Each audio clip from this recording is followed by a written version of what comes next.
Selama beberapa kali pertemuan kita akan membahas tentang Friedrich Nietzsche, pemikir yang tentu secara populer begitu ya, kita kenal dia yang membunuh Tuhan begitu ya. Pemikir yang secara provokatif gitu ya, mengumumkan bahwa Tuhan sudah mati.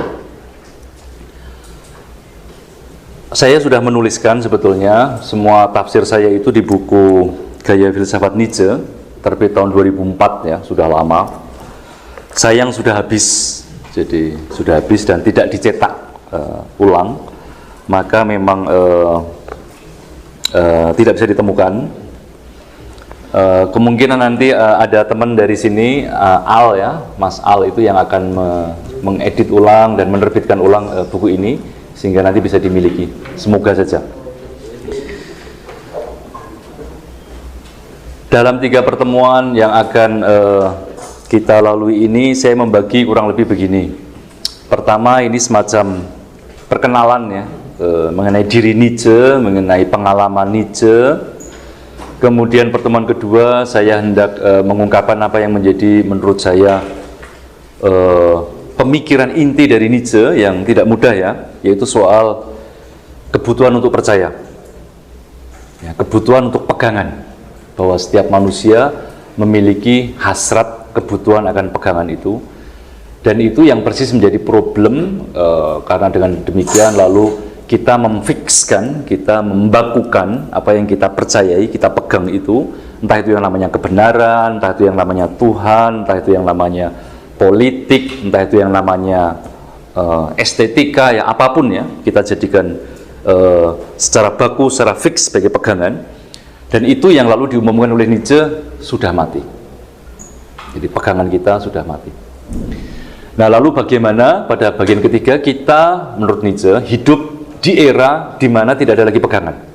Ya, ketika Tuhan sudah mati, ketika yang namanya kebenaran dalam artinya yang fix sudah tidak ada, ketika kita hidup dalam apa yang dia sebut sebagai era nihilisme ya, ketika nihil ya, semuanya kosong, lalu kita mesti hidup bagaimana ya. Jadi kurang lebih seperti itu pembagian yang hendak saya buat ya. Pertama, semacam ya kunyahan saya mengenai pengalaman-pengalaman hidup personal Nietzsche, kemudian bagian kedua tentang katakan konsep kebutuhan untuk percaya. Lalu bagian ketiga yang ditulis di situ Übermensch, ya, manusia yang melampaui, manusia yang adi. Bagaimana kita bisa hidup di era di mana atau bagaimana kita hidup tanpa lagi memegang sebuah kepercayaan, tanpa memegang kebenaran, tanpa memegang teori-teori tertentu, tanpa memegang yang namanya Tuhan, Allah ya, tanpa memegang ideologi tertentu begitu ya. Jadi bagaimana kalau dalam istilah Nietzsche, perahu kita sudah berlayar, dermaga sudah kita bakar, kita mengarungi lautan luas bebas. Apakah kita tidak akan rindu pulang kampung? Ini pertanyaan Nietzsche ya. Jadi nanti dengan Nietzsche kita akan makin banyak masuk ke style Nietzsche yang banyak bertanya ya. Jadi sebetulnya soal Tuhan sudah mati segala macam itu, nanti kalau kita baca itu semua dalam kerangka pertanyaannya, dalam kerangka tanda tanya, dalam kerangka mengajak kita untuk berpikir, memikirkan ya apa yang disodorkan oleh Nietzsche. Nietzsche memiliki sebuah pengalaman yang nanti terutama akan saya bahasakan di sini, yaitu pengalaman keterputusan dalam hidupnya. Terutama dia akan didera oleh sakit, ya, penyakit luar biasa ya. Dia harus bergulat dengan itu sampai nanti dia harus berhenti sebagai profesor filologi dan harus hidup mengembara, mencari cuaca yang cocok dengan hidupnya. Jadi kalau dia tinggal di Swiss, kalau terlalu dingin maka dia ke selatan, ke daerah Italia, Prancis. Tapi manakala musim panas di selatan terlalu panas, dia pergi ke utara untuk mencari hawa yang lebih sejuk. Dan nanti kita tahu dia terakhir akan kolaps ya, 1899 di Torino. Katakan dia memeluk seekor kuda yang lagi dilesuti begitu. Dan sejak itu dia gila. sampai 1900. Ya, jadi 10 tahun terakhir hidup Nietzsche ada di dalam kegelapannya, dalam kegelapan kegilaan, dan ya tentu dia tidak menulis apa-apa ya. Nah, pada saat itulah dia nanti akan dirawat oleh adik perempuannya, Elisabeth Foster Nietzsche, dan pada saat itulah nanti ini yang juga jarang diketahui orang, kakaknya yang akan memanipulasi teks-teks Nietzsche, karena kakaknya ini dia dulu suaminya yang sudah meninggal, suaminya adalah salah seorang penggemar Nazi ya, penggemar ideologi antisemit, anti Yahudi di Jerman ya. Maka Elisabeth itu juga seperti itu. Lalu dia akan menerbitkan karya-karya Nietzsche. Tentu Nietzsche sudah dalam keadaan seperti sayuran ya, dia sudah orang gila kan, nggak bisa ngapa-ngapain. Buku-buku diterbitkan dan bahkan ditambah-tambahi ya, dan itu yang lalu keluar sebagai buku Wille zur Macht ya, kehendak kuasa yang terkenal itu. Buku yang lalu banyak dipergunakan oleh Nazi, oleh Hitler ya, untuk ideologi mereka. Ya, jadi Nietzsche sendiri tidak ada hubungannya dengan Nazi ya, dia benci sama orang-orang yang memegang kepercayaan apapun, termasuk ideologi antisemit. Tetapi nanti kakaknya yang akan memperalat teks-teks adiknya ya, Elisabeth itu adiknya, memperalat teks-teks Nietzsche. Dia senang karena nanti dia dikunjungi oleh Hitler, begitu ya. Kita bayangkan seorang pemimpin datang ke arsip Nietzsche, dia akan memberikan koleksi bukunya kepada Mussolini ya, edisi Lux ya, dari tulisan-tulisan adiknya kepada Mussolini. Jadi itu memang era di mana Nietzsche disalahgunakan oleh Alfred Baumler, oleh pemikir-pemikir ideologi-ideologi Nazi ya. Dan itu memang berkat kerjasama dari adiknya Elisabeth yang banyak memfalsifikasi, memalsukan teks-teks Nietzsche. Beruntung bahwa teks-teks yang kita gunakan sekarang ini, katakan sejak 2000-an lah, kita sudah memiliki teks-teks yang sudah dibersihkan oleh Mazzino Montinari dan Giorgio Colli, dua ilmuwan dari Italia yang melakukan penyelidikan dan lalu membersihkan teks-teks Nietzsche dari, katakan, tambahan-tambahan, paragraf-paragraf tambahan yang dibuat oleh kakaknya maupun oleh temannya ya, yang membantu mengedit teks-teksnya Nietzsche. Jadi kalau Anda ingin membaca buku-buku Nietzsche, lebih baik bahasa Inggrisnya ya, karena saya melihat ada banyak terjemahan Nietzsche dalam bahasa Indonesia, katakan tahun 2000-an awal begitu ya, tetapi jelek ya, bahasanya lumayan ngawur. Jadi lebih baik cari yang bahasa Inggris, dan bahasa Inggris yang diberi keterangan berdasarkan teks yang sudah diedisi oleh Colli Montinari ya. Jadi ini dua nama penting kalau Anda ingin membaca Giorgio Colli sama Mazzino Montinari, dua ilmuwan dari Italia yang mengerjakan teks-teks Nietzsche. Jadi kita sudah beruntung memiliki teks yang sudah cukup bersih, sudah aman ya untuk ditafsir. Kemudian kalau Nietzsche akhirnya naik ke derajat sebagai filsuf serius ya, jadi Nietzsche kan meninggal 1900, lalu 1920 itu Hitler ya mulai naik, 1930-an nanti Partai Nazi berkuasa, 1937 Pearl Harbor, Perang Dunia ya, 42 lalu 45 ya, Perang Dunia Kedua. Nietzsche dianggap hanya sebagai penyair, penulis puisi ya, nyentrik ya. Tulisannya itu susah dipahami karena dia menulis secara terputus-terputus dalam gaya yang disebut aforisme. Ya. Jadi aforisme artinya ungkapan-ungkapan pendek bernas begitu ya, yang mengajak kita berpikir. Ya. Jadi kalau Anda mencari bukunya Nietzsche, tentu ada buku-buku yang terstruktur rapi seperti The Birth of Tragedy ya, lahirnya tragedi, genealogi moral ya. Tetapi kalau Anda membaca buku misalnya yang saya jadikan dasar untuk buku ini, The Gay Science ya, ilmu yang mengasyikkan gitu ya, gaya siensa, ilmu yang mengasyikkan, gaya siensa, kita akan berhadapan dengan banyak aforisme ya, ungkapan-ungkapan pendek, paragraf-paragraf yang tidak berhubungan satu sama lain begitu ya. Jadi kalau kita membaca juga ya, membaca berurutan dari awal sampai belakang atau membaca dari tengah-tengah juga nggak ada bedanya, karena isinya cuma paragraf-paragraf potongan begitu ya.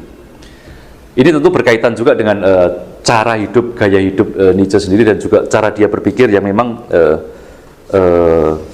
saya tulis di sini tidak mau dipahami ya, jadi Ada banyak orang menulis buku pengen supaya dipahami begitu ya. Tapi kalau Nietzsche dia justru khawatir kalau tulisannya dipahami orang. Dia bilang kalau buku saya disalahpahami, ya mungkin yang terluka hanya harga diri saya, sedikit terluka ya. Kok ada orang bodoh menyalahpahami buku saya gitu. Tapi kalau buku saya dipahami, saya justru malah iba. Saya jadi nggak tega. Karena lalu orang itu berarti punya pengalaman yang semengerikan yang saya alami. Itu Nietzsche ya. Itu makanya dia tidak suka disalahpahami. Karena kalau orang paham berarti memang hidup ini memang yang mengerikan ya, memang menyakitkan, banyak penderitaan. Saya bertitik tolak untuk mengatakan pengalaman Nietzsche ini adalah pengalaman riwayat hidup seorang manusia yang soliter ya. Soliter artinya solus itu sendiri, yang penyendiri, yang bergulat dengan dirinya sendiri, yang juga dari pergulatannya itu lalu memiliki pengalaman-pengalaman spesifik khas yang memang lalu sulit untuk dikomunikasikan ya, sulit dikomunikasikan, sehingga akhirnya tidak ada jalan lain untuk mengkomunikasikannya kecuali dengan strategi tertentu, yaitu dengan menulis secara aforistik, lalu menulis dengan cara yang dia sebut sendiri labirin ya. Anda tahu labirin ya? Labirin itu yang kayak taman begitu, ada banyak pintu, lalu sekali Anda masuk Anda tidak bisa keluar ya.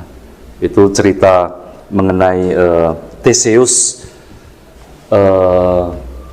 dan Ariadne dari mitologi Yunani ya. Jadi ada kebiasaan orang Yunani itu mengirimkan persembahan manusia kepada Minotaurus yang berkuasa di sebuah labirin, gua. Setiap lelaki perjaka yang dimasukkan pasti mati ya, karena masuk labirin bisa masuk, keluar nggak bisa, lalu dimakan oleh Minotaurus. Maka suatu ketika Theseus, orang Yunani itu, dia menjadi korban ya. Kebetulan dia dicintai oleh seorang perempuan bernama Ariadne ya, anak seorang raja. Lalu dia memberikan benang kepada Theseus supaya kalau dia masuk ke gua itu, dia ketemu Minotaurus, dia berkelahi, bisa membunuh dan bisa keluar ya. Jadi maka kadangnya ada istilah itu bahwa untuk masuk labirin kita harus punya benang Ariadne ya, benangnya Ariana atau Ariadne.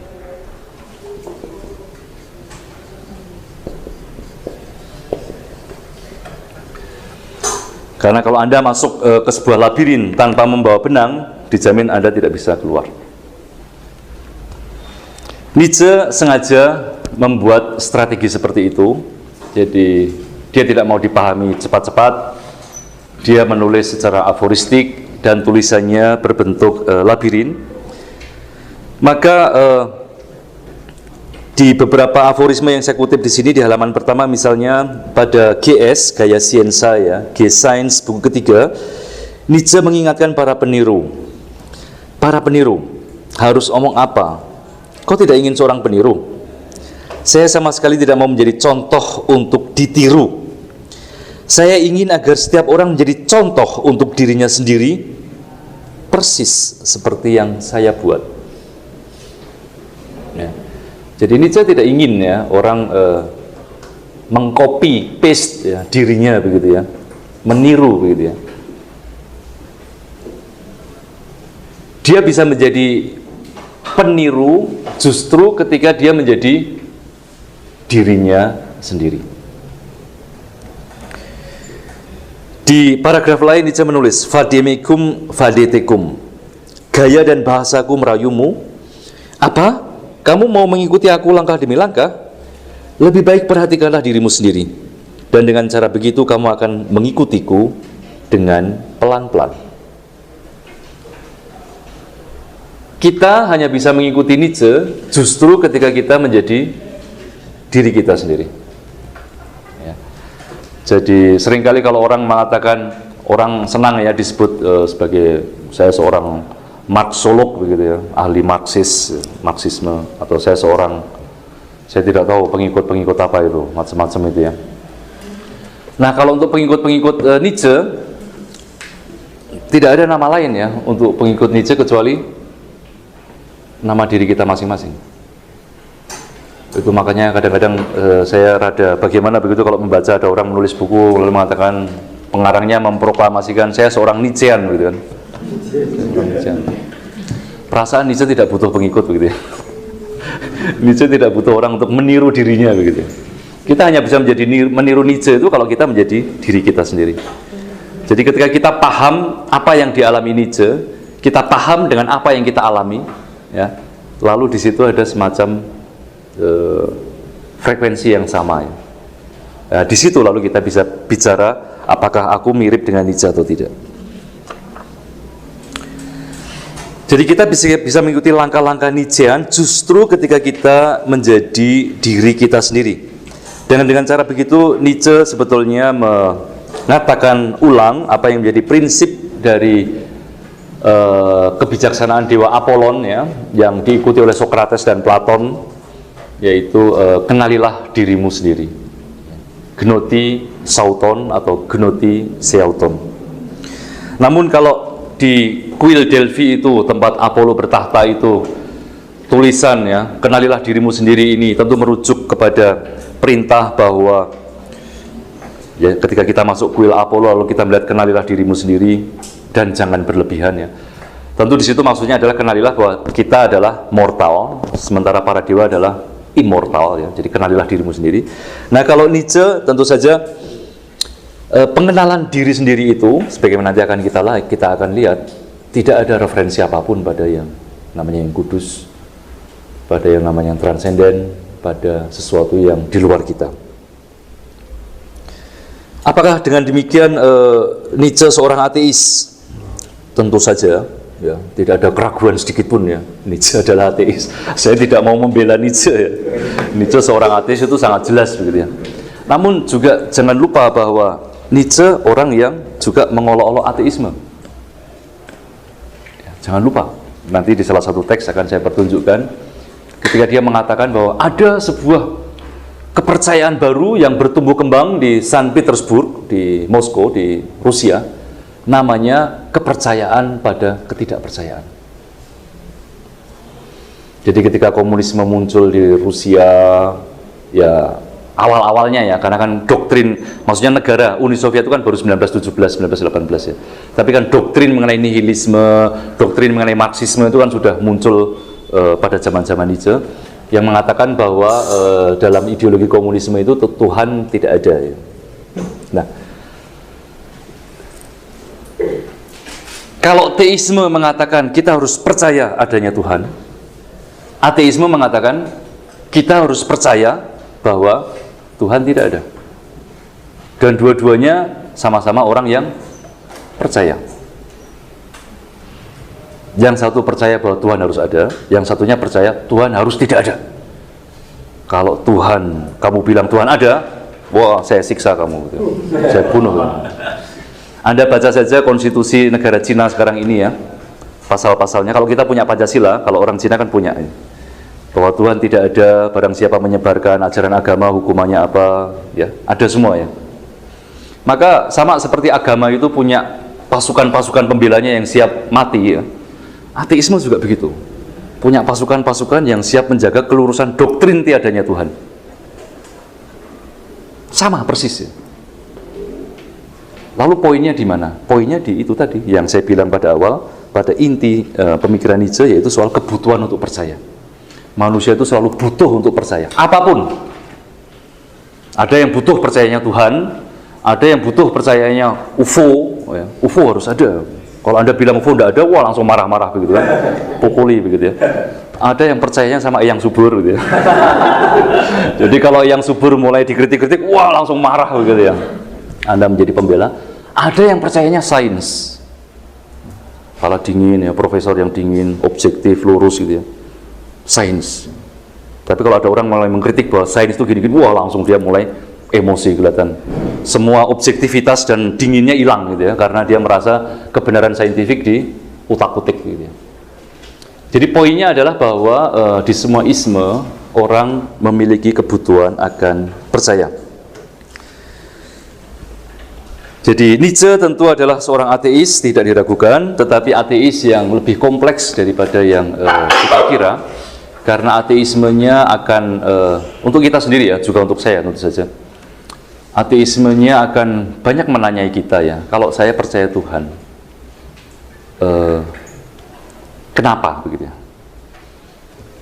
What is wrong with myself? Ya. Kalau saya percaya pada Tuhan, apa yang salah dengan diri saya? Begitu. Karena nanti Nietzsche akan mengajak kita berpikir genealogi, artinya dari kepercayaan-kepercayaan itu sebetulnya diri saya, ya, self, diri saya ini kenapa?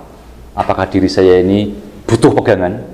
Kalau diri saya butuh pegangan, kenapa? Jangan-jangan karena badan saya terserak-serak, karena hidup saya terserak-serak, ya. Sehingga lalu saya membutuhkan sesuatu dari luar untuk menyatukan diri saya. Jadi, saya kira untuk kita semua ini menanyai, ya, membuat kita berpikir serius ya mengenai relasi atau mengenai bagaimana kita beriman begitu ya pada apa yang kita pegang sebagai kebaikan, kita perjuangkan sebagai kebaikan begitu ya. Jadi Nietzsche akan mengkritik semua bentuk isme-isme, dan isme-isme ini katakan yang saya bilang sebagai ide fix gitu ya.